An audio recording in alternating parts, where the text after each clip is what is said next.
Bismillahirrahmanirrahim. Assalamualaikum warahmatullahi wabarakatuh. Alhamdulillah.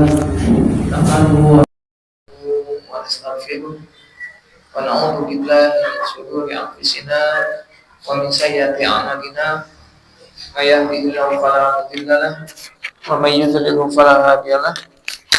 Asyhadu an la ilaha illallah wa asyhadu anna Muhammadan abduhu wa rasuluh.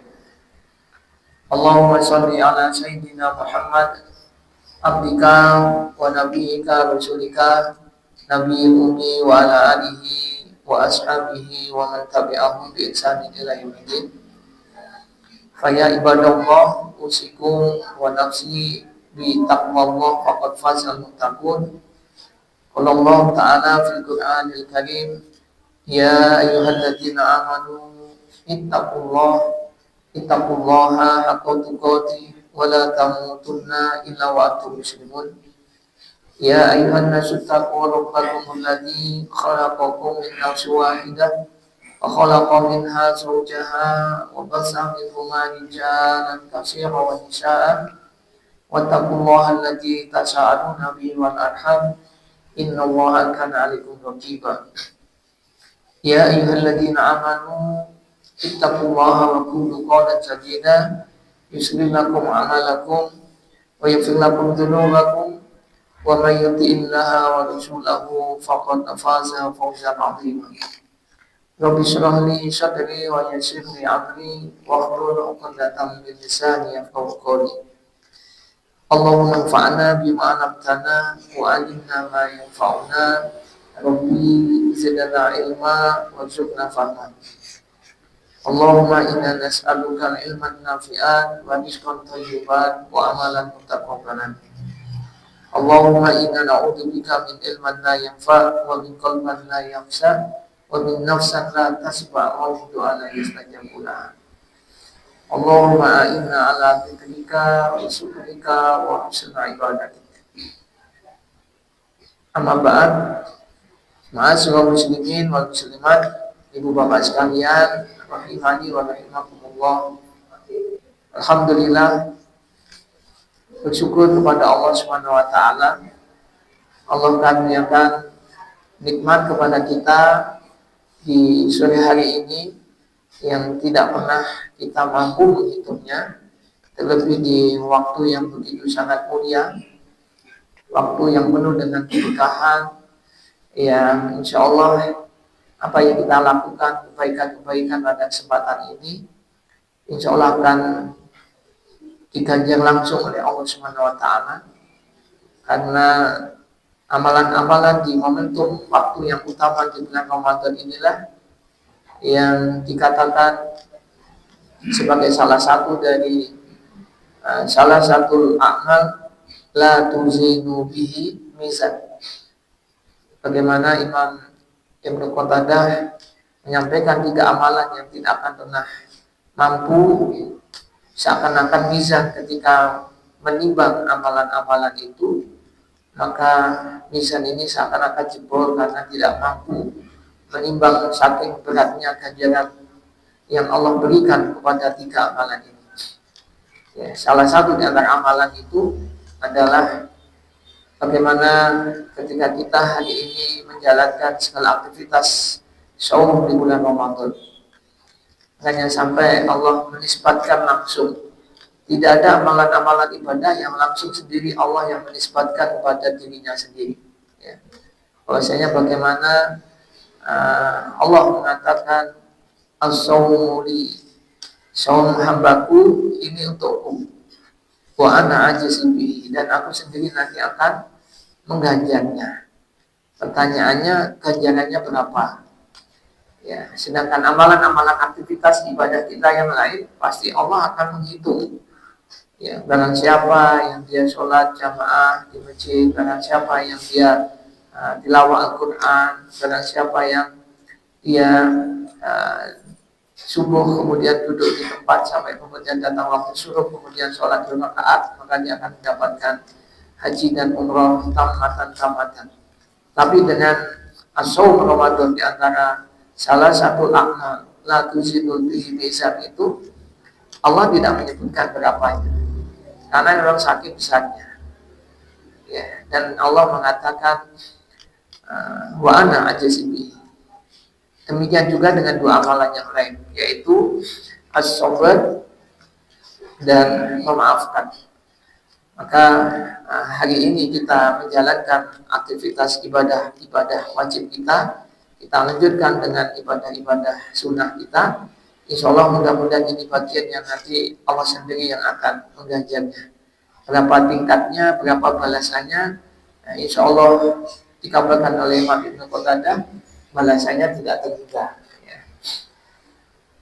Maka karenanya, ibu bapak sekalian, inilah kekuasaan Allah, kasih sayangnya Allah kepada kita.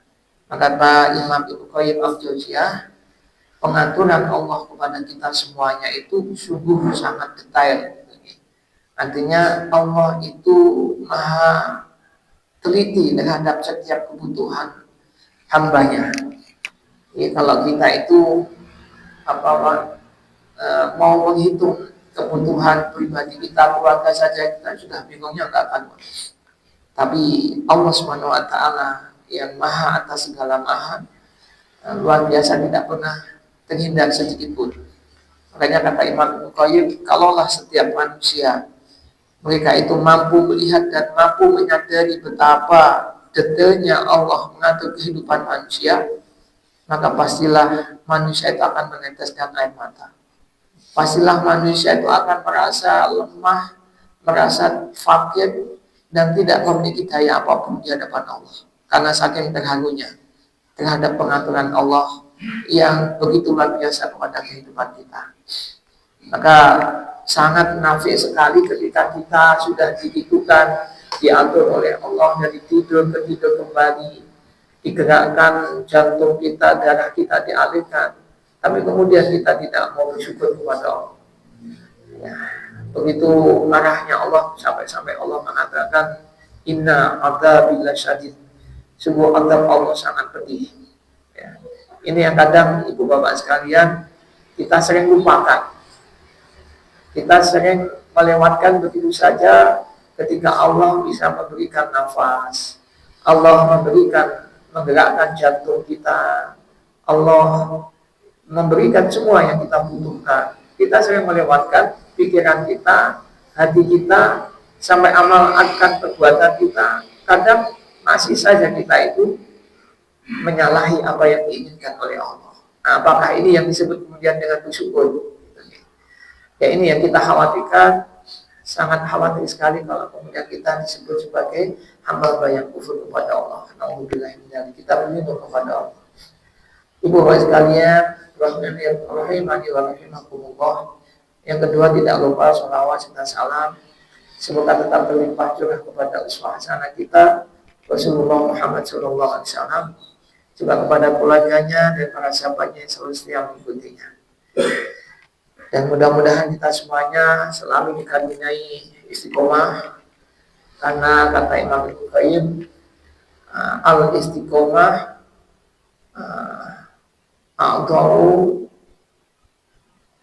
istiqomah itu adalah karomah yang tertinggi. Bahwasanya karomah itu bukan hanya kita bisa berjalan di atas air, ya, kita bisa menghilang. Dan ternyata karomah yang tertinggi, karomah al-istiqomah. Karomah yang tertinggi itu, terpuncaknya setinggi-tingginya karomah, kemuliaan yang kita miliki sebagai sebuah makhluk itu adalah istiqomah. Makanya istiqomah ini kata Rasulullah ketika turun ayat surat Hud yang memerintahkan untuk fastaqim kama umirta, maka istilah istiqomahlah engkau terhadap perintah-perintahku kata Allah. Maka ini yang menjadikan beban sampai Rasulullah tunggu beban beliau. Demikian juga kita ketika kita bisa istiqomah, maka Allah akan memberikan penjagaan kepada diri kita. Baik ibu bapak sekalian, pada kesempatan ini mengingat ya bagaimana Rasulullah, salah satu hal yang ternyata juga Rasulullah pikirkan ketika masuk di 10 hari terakhir bulan Ramadan, ibu bapak sekalian, adalah Rasulullah tidak berpikir tentang dirinya sendiri. Ya, Rasulullah ketika sudah masuk di 10 hari terakhir bulan Ramadan, kenapa sih dipun lampai Rasulullah sekalian? Ya, Rasulullah mengencangkan sarungnya atau menguatkan ikat pinggangnya, ini bahasa kiasannya. Artinya lebih fokus kepada Allah. Kemudian Rasulullah memanjangkan, mengisi malam-malamnya. Dan yang terakhir, Rasulullah membangunkan keluarganya, mengajak keluarganya. Pada kesempatan ini, ibu bapak sekalian, kita ingin mencoba bagaimana kemudian kita itu pentingnya berbicara, memberikan porsi terhadap keluarga. Ya. Dan keluarga ini jangan dianggap sesuatu yang mungkin biasa-biasa saja. Ada apa? Mengapa kemudian kita itu penting banget mempersiapkan, kemudian keluarga kita jangan sampai asal-asalan. Ini yang kemudian ingin sama-sama coba kita dalam waktu yang tidak lama ini mencoba mengkaji bareng-barengnya. Satu, kita khususnya bagi bapak-bapak yang memang langsung diperintahkan oleh Allah, ku anfusakum wa ahlikum nar. Nah, ini ayat ini untuk bapak-bapak, untuk kita laki-laki. Kita diperintahkan oleh Allah langsung, peliharalah, jagalah dirimu dan keluargamu. Maka keluarga ini menjadi tanggung jawab buat kita sebagai seorang laki-laki, seorang suami, seorang bapak. Makanya ketika kita berpikir tentang keluarga, hari ini fenomenanya sungguh sangat miris ya, sungguh sangat miris. Kalau data satu ya menunjukkan kekerasan di dalam rumah tangga baik terhadap perempuan dan anak ternyata terus meningkat. Ya. Kasus terakhir di salah satu kecamatan di Magetan juga, bayi baru lahir usia 7 tahun itu sudah dinyonyong terkesan lidahnya 7 hari. Bayi 7 hari sudah dikasih dinyonyong pakai puntung rokok. Ya. Karena berbagai macam sebab. Ya tentunya hal ini padahal ibu bapaknya sendiri dan lain sebagainya. Belum lagi kemudian kasus HIV dan sebagainya, semakin banyak hal yang bertambah terus. Ya, termasuk kasus perceraian ya, yang walaupun itu juga resmi di pengadilan agama sudah tercatat, bahkan secara nasional itu di beberapa media sosial disebutkan dalam 1 jam itu ada kasus perceraian 48 tuntutan. Itu di tahun 2022-2023. Nah, 1 jamnya 48 cerai. Jadi kalau kita nanti duduk di sini setengah jam, berarti sudah ada 24 kasus perceraian. Alhamdulillah dengan berbagai macam asbab. Maka ibu bapak sekalian, syariat Allah ketika nanti sudah berganti zaman, ya dunia sudah tidak ada, kemudian alam barzah pun juga sudah dilewati, yang ada hanya di dalam surga atau neraka. Maka satu-satunya syariat yang masih ada, bapak ibu sekalian, itu semua syariat sudah nggak ada, ya. Karena kita ketika sudah mudah-mudahan kita semuanya nanti dikumpulkan di surganya Allah, di sana tidak ada lagi sholat, di sana tidak ada lagi puasa, di sana tidak lagi ibadah-ibadah, tetapi satu-satunya syariat yang masih ada adalah syariat berkeluarga. Maka siapapun kita, ketika kita nanti mendapatkan jatahnya surga dari Allah, maka kita akan dipasang-pasangkan. Ya. Bagaimana kalau yang di dunianya dulu dia belum punya pasangan? Kita ini punya pasangan apa enggak? Ketika di dunia masih jomblo sampai meninggalnya kemudian belum punya pasangan, satu-satunya syariat nanti Allah yang pasti tetap ada di surga adalah akan dipasangkan. Dipasangkan dengan siapa? Mula alam bisawab. Ya Allah akan menunjukkan. Termasuk ketika seorang perempuan yang menikahnya mungkin tidak sekali, mungkin menikah kemudian suaminya meninggal, habis itu kemudian menikah lagi karena masih muda dan seterusnya, meninggal lagi misalnya, kemudian menikah lagi. Lalu ketika nanti sudah di surga, itu pasangannya kinten-kinten sing pundi?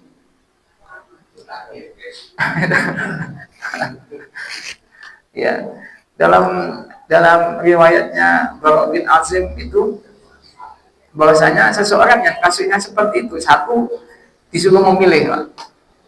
Ya, pilih yang mana di antara tiga itu yang sekufu keimanannya. Yang kedua, Allah nanti akan memilihkan di antara tiga yang dia pernah menikahi itu, yang pernah dinikahi itu, siapa yang paling sekufu dengan dia. Ya, termasuk Maryam yang meninggal kemudian tidak bersuami, Allah akan pasangkan dengan pasangan seorang manusia termulia yang imannya juga sekufu dengan Maryam.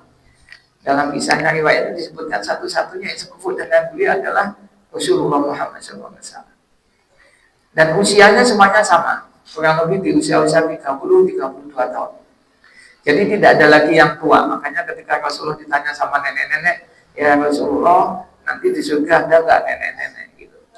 Jawab Rasulullah, oh nanti nggak ada, nenek-nenek nggak ada. Nenek-nenek sampai nangis-nangis. Berarti saya nggak masuk surga. Nah, itu Bapak sekalian. Jadi keluarga itu satunya syariat yang nanti masih akan tetap ada. Dan semua kita yang mau di surga akan Allah pasang-pasangkan. Ya, maka tetapi ketika fenomena terjadi hari ini Bapak sekalian, dan kita harus memahami, kemudian peduli, dan terus mewanti-wanti. Jangan sampai paling tidak keluarga kita dengan fenomena yang luar biasa kayak gini kemudian menjadikan beban di dunia, terlebih nanti di yaumul akhir. Ya. Ada satu kisah, mungkin Bapak Ibu sekalian pernah mendengar kisah ini ya. Ada seseorang yang sudah berpisah dengan anak laki-laki satu-satunya yang sangat diharap-harapkan sampai 10 tahun dia nyari-nyari gak ketemu ini seorang bapak. Ini anak laki-laki saya yang paling tampan, yang paling saya harapkan, sudah 10 tahun saya cari gak ketemu-ketemu.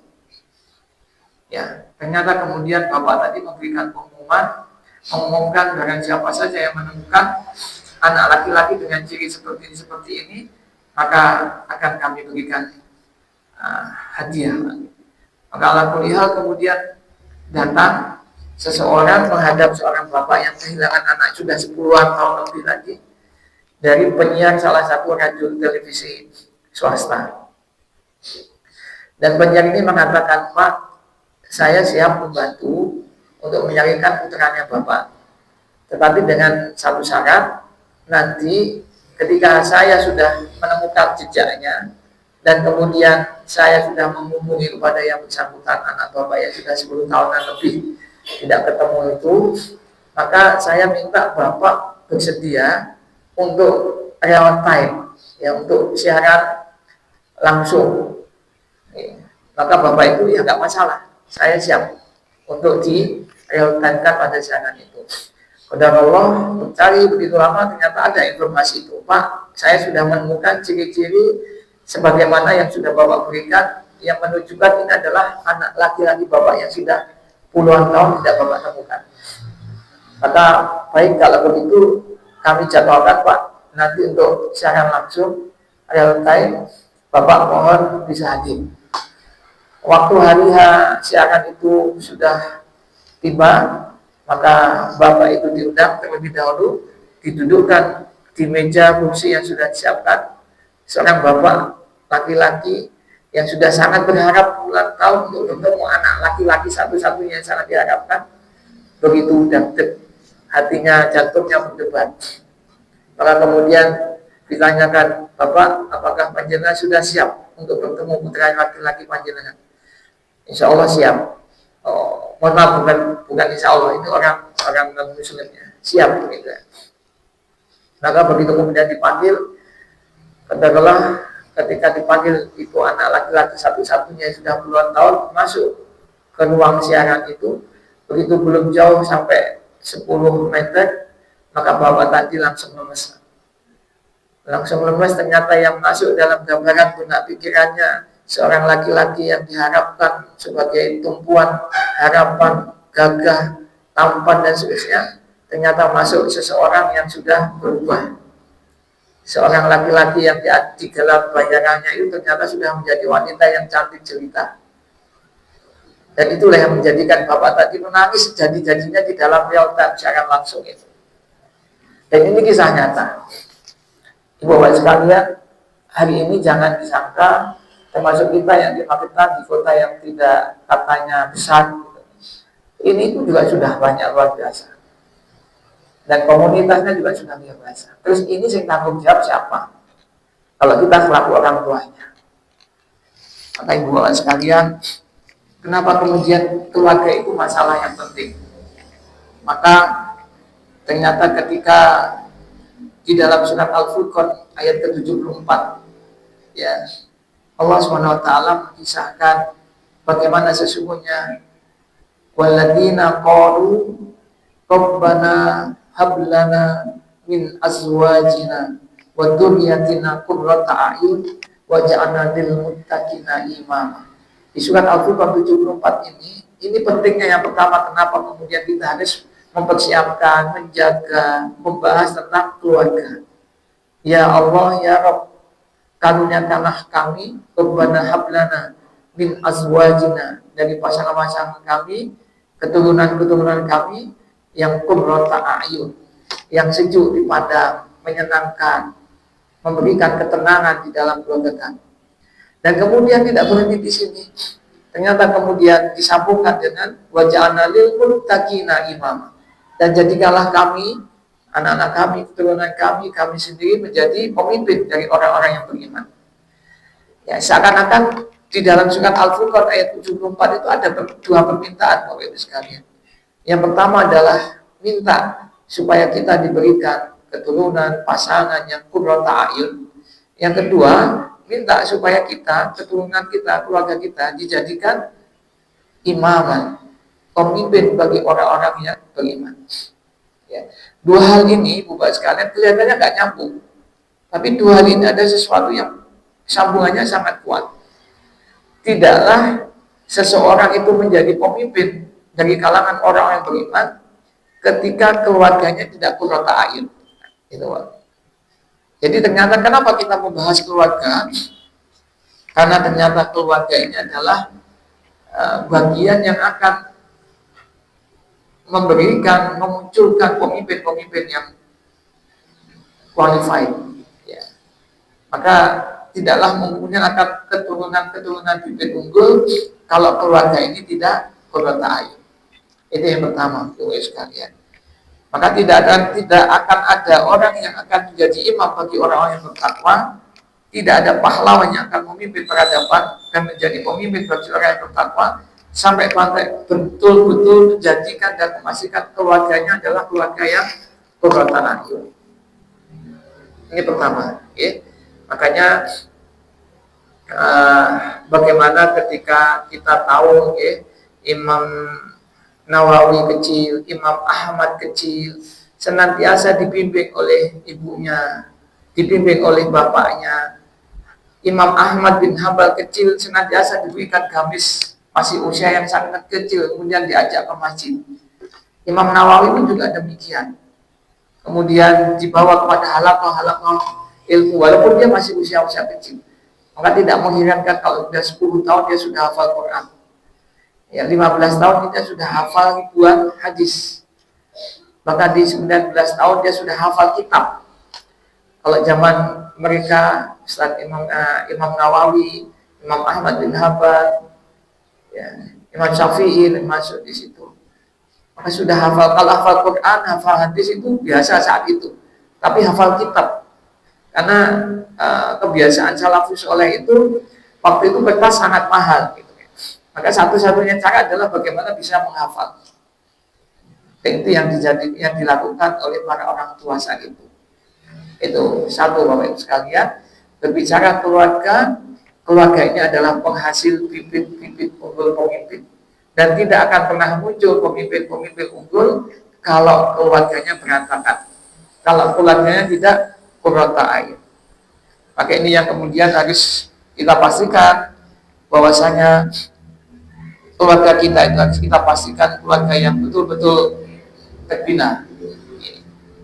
Bagaimana termasuk saat kisahnya Imam Bukhari.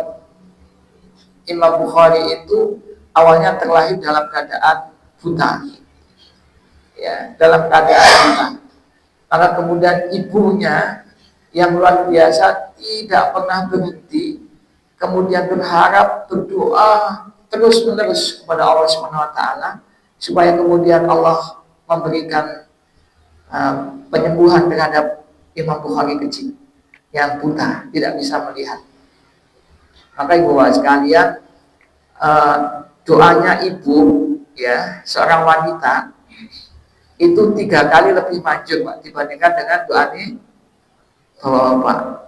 Makanya ibu-ibu kalau teng putrane napa teng bapake gitu masane dongane sing apik-apik gitu ya. Termasuk ngendikane yang itu. Makanya kalau kita tahu Imam Sudes ya. Imam Sudes itu kan waktu itu juga napa mboten nakal ya, bedik tapi bedik. Makanya suara lisan yang keluar dari ibunya Imam Sudes itu mudah-mudahan kamu jadi imamnya, imam masjidnya, imam masjid Mekah gitu ya. Maka kemudian ya sampai juga. Maka lek putra wayahe jenengan sing mungkin bedik gitu nggih. Lek ngendikan sing apik ae. Mudah-mudahan pun jadi presiden gitu ya. Insyaallah jadi presiden tenan. Itu ibu sekali yang pertama ya. Bahwasanya ketika musuh yang tidak suka dengan Islam tahu kalau keluarga ini adalah penghasil bibit-bibit unggul pemimpin, maka mereka merusak dari keluarga ini. Ya. Makanya kemudian bagaimana kejadian-kejadian yang saya sepil tadi ya, saya ceritakan tadi, itu bagian dari strategi musuh-musuh Islam. Ya. Maka ya hati-hati betul putranya. Makanya ketika mungkin anak-anak kita yang tidak lagi satu rumah dengan kita, mungkin ada di luar kota, Rasulullah itu, Bapak Ibu sekalian, ketika sedang mengantarkan putranya atau orang lain yang sedang syafar mau bepergian, Rasulullah itu menitipnya kepada siapa? Rasulullah menitipnya kepada Allah Subhanahu Wa Taala. As'ubi'ullaha bidinika wa amanika wa khawatima amalika. Ya Allah, aku titipkan agamanya, ya, amanatmu, dan khawati amalika, akhir dari amal-amalnya. Ini Rasulullah.